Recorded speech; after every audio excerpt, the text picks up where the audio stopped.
நாமம் மகிமைப்படுவதாக.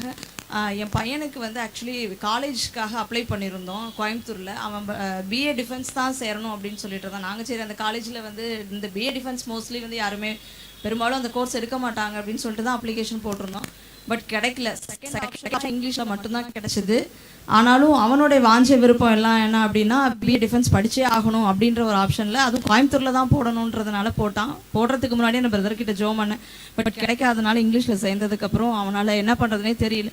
அப்புறம் லாஸ்ட் ப்ரேயர் அப்போது லாஸ்ட் மந்த் முடிச்சுட்டு பிரதர் அப்பாயின்மெண்ட் கொடுத்து டியூஸ்டே எல்லாருக்கும் ப்ரேயர் பண்ணப்போ நான் லாஸ்ட்டாக தான் வந்தோடனே பிரதர்கிட்ட சொல்லி, பிரதர் இவன் வந்து கட்டாயம் அந்த கோர்ஸில் தான் சேரணுன்றான், பட் சீட்டெல்லாம் ஃபில்டுன்னு சொல்லிட்டாங்க. 40 சீட்ஸுமே ஃபில்ட் ஆகிடுச்சு. இனிமேட்டு ஏதாவது யாராவது சான்சஸ் இருந்தால் தான் உண்டு அப்படின்ற மாதிரி சொன்னாங்க. பட் பிரதர்கிட்ட ப்ரேயர் பண்ணோம் அவனை கூட்டிகிட்டு வந்து.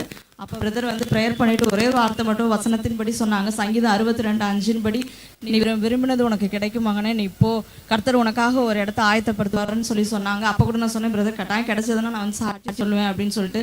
கர்த்தர் வந்து அந்த வாரத்தில் அவன் காலேஜுக்கு போயிட்டான். போயும் ஒரு மாதம் ஆயிடுச்சு. ஆனால் அவருடைய கிருபையினால் பிரதரோட ஜபித்ததின்படி கவர்மெண்ட்லேயே வந்து 20% ஒவ்வொரு இதுலேயும் சீட்டை இன்க்ரீஸ் பண்ணி அவனுக்கு வந்து பிஏ டிஃபென்ஸில் இப்போ ஜாயின் பண்ணி 2 days ஆயிடுச்சு. கர்த்தருடைய நாமம் மகிமைப்படுவதாக. ஜபித்த பிரதருக்கும் கொடாக்குடி ஸ்தோத்திரம்.